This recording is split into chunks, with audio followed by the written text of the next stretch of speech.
Hello guys, welcome back to Let's Play Mother 3, and it's time for Leader's big, long story. So, I didn't have anything special planned for this, I guess I'm just gonna read it, so... Some people have said they actually cried at this, though, so this kind of, goes into a little bit of detail as to what the connection is between Earthbound, which is actually Mother 2, and this game, Mother 3, so here it goes. What I'm about to tell you, you might not want to know, even so, you absolutely must hear it. It'll be a long story, but please listen to it all. What? No. I see. Even if you refuse to listen, I still have no choice but to talk. You needn't listen, you can just stay there. Even if it's just me talking to myself, I absolutely must say what I must say. What I have to say. Given who you are and how you've lived, what I have to say will tear at your heart. And there is just so much to tell. So I've decided to have the stink bug trembling behind me memorize everything I say. Ready, Mr. Stink Bug? Okay. So it's a recorder stink bug, I guess, huh? Long ago, there existed a world. A world different from what the people on these islands think of. The world was incredibly big. More people lived on this world than there are grains of sand on these nowhere islands. I know it may be hard to imagine, but such a world once existed. Understand? Yeah. He's talking about the real world, basically. At some point, the world wound up destroyed. Naturally, it was humans who destroyed it. In the back of their minds, everyone had an inkling that it would happen at some point, and then it really did happen, and so the world is no more. Everything so far has been about the end of the world. Did you understand all of it? Yeah. Duster just raises his eyebrows. I don't know why, that's just funny. Just before the end of the world, a white ship came to these islands. On it were all the people of Tazmily Village. Yes, aboard the white ship were those few who had managed to escape the world. The people on the ship still went by their names from the previous world. This white ship plan had been set in place before the world was destroyed, and although they're part of the world, these nowhere islands are a special place. They were the one place that would remain even if the world was lost. The one and only place where people could survive. And so the white ship arrived at these islands. Everything so far has been about the white ship. Do you understand all of it? I read something interesting on a message board once, that somebody said they thought the ship was actually like a spaceship. And I never even thought of it that way before. I always thought they was talking about a boat. I never even considered the possibility he could be talking about a spaceship. That's kind of cool. Everything so far to memory, Mr. Stinkbug? Yep. The reason these islands are special is because they harbor a giant dragon nearly as large as the islands themselves. Long, long ago, people lived together with the dragon. However, at some point in time, the people and the dragon could no longer coexist. So using the 7 needles, the dragon was placed into a long, long sleep by the ancestors of the Magipsy people who had lived here since ancient times. Ever since, the Magipsies have guarded the needles in an effort to prevent the dragon from being woken until its power is truly needed. Thus, until the time of its awakening, the dragon continued to sleep as the power of the earth itself. And so, because of the tremendous energy of the dragon hidden deep below, these islands were protected from the end of the world.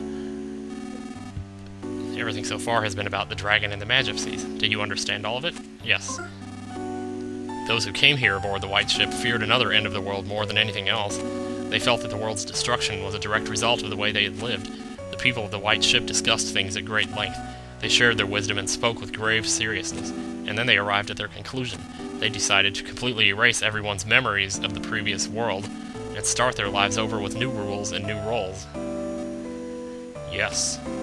In short, everyone would play out the ideal story that they had come up with. That is what happened. The people would restart their lives in a simple, peaceful village, in the kind of place they wished they had grown up in. They would erase their memory of everything, the world, their belongings, their rules, and then they would begin their new lives. Everyone's old memories would be reset and replaced with their newly created story. And thus the village of Tazmily came to be. However, it was necessary to record the fact that the memory replacement had taken place. The hummingbird egg was the device used to store the memories of the white ship people. Wesnith and Duster, both playing the roles of thieves, were set to take action should a dangerous situation occur. Remember when they went to Osohe Castle? They went there to retrieve the secret of the people of the white ship. And there's one other thing, me. It was essential that one person retain memory of the previous world to sort of keep watch over things. I was the only one in the village of Tazmily who wasn't given a role in the new story. The sound of my bell served as a suggestion to keep everyone's fabricated memories from reverting. My name Leader comes from the word leader. No, that doesn't mean I was anyone special. It's just that I was particularly taller than all the others. So upon discussion, I was selected because it would be easier for me to stand out. Being so tall, people would want to come see me, you know? and I was given the role of revealing these secrets when the time truly called for it. Everything so far has been about those who lost everything. Wait a second, and I was just checking my timer, sorry. Although Tazmily Village exists in reality, it was originally created as part of a story. I know this may be difficult to believe, but do you understand so far? Yeah. Let me also talk about Osohe Castle. Apparently, long ago, a kingdom existed on this island, centered around the king of Osohe. However, when we arrived on the White Ship, the people of this kingdom were gone. It seems they had left the islands, fearing the dragon's eventual awakening someday. Before boarding the White Ship, Princess Kumatora was an infant who had lost her mother and father. Upon coming to these islands, she was given to the Magipsies to raise, and given the role of Princess of Osohe Castle. Wes and Duster being her retainers was another part of the fabricated story. Osohe Castle is one of the few and precious relics of this island's past. We crafted our story in haste, so the people inside it have very little past or history. Have you noticed no one in Tazmily can talk about things from 100 or 1,000 years ago? In truth, we had wanted to create an entire plethora of myths and legends, but our story was made in such a hurry that we weren't able to. It's a real shame. I'm sure that much of what I'm saying you'd rather not hear, but it's the truth. Have you listened to everything so far? Yeah. Afraid so. Have you committed everything so far to memory, Mr. Stinkbug? Yep. Truthfully, we had no idea how Tazmily Village would turn out, but things actually went rather well. The people who had arrived on the White Ship had fully taken to their new identities. They believed they had always lived together peacefully. It was when a person by the name of Porky stumbled upon these islands that everything started to go amok.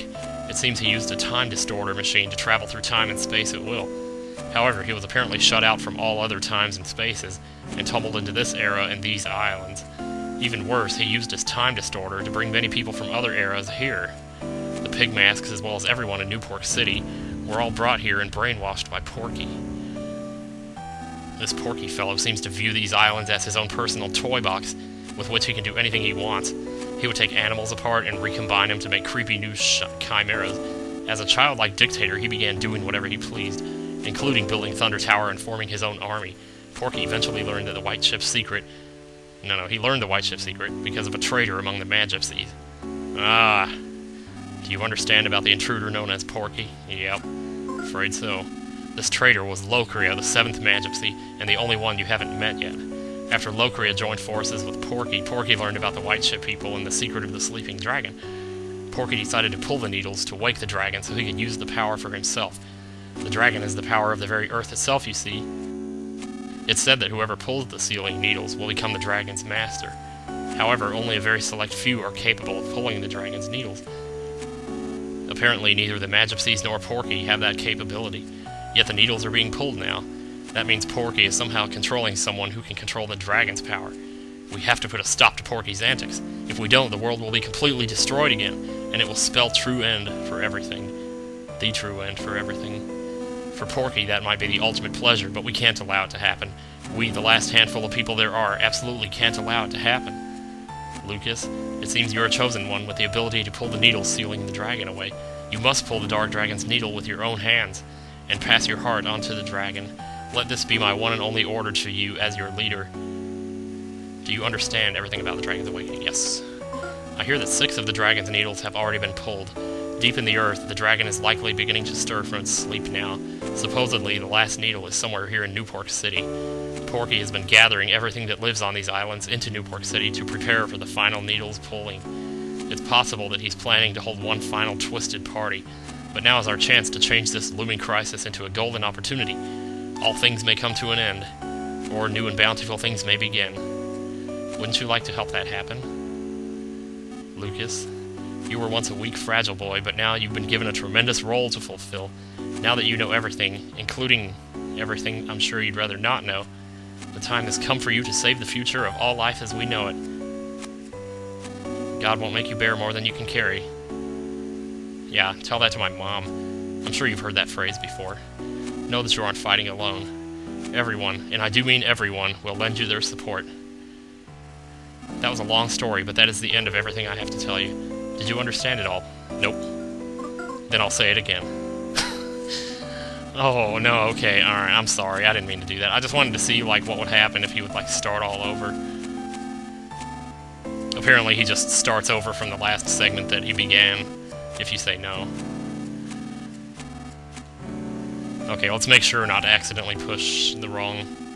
Okay. Yes, I did.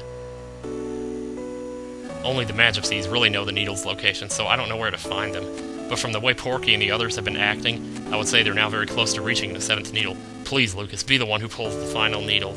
Porky issues his orders from the 100th floor of the Empire Porky building. Start by jumping into the fray and storming the building. After that, you can start looking for clues. It's been such a long time since I've spoken to anyone, and now I'm exhausted. This stinkbug should remember everything I've just said. Take him with you. That way, if you happen to forget anything I've said here, you can ask him to repeat it. Will you go with him, Mr. Stinkbug? Yep.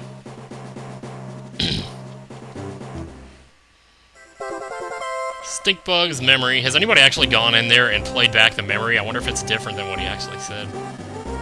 Alright, so I guess now that we know the story, we have to go. Oh man, what is my timer up to? It's overlapping. 11 minutes! Crap, I gotta go.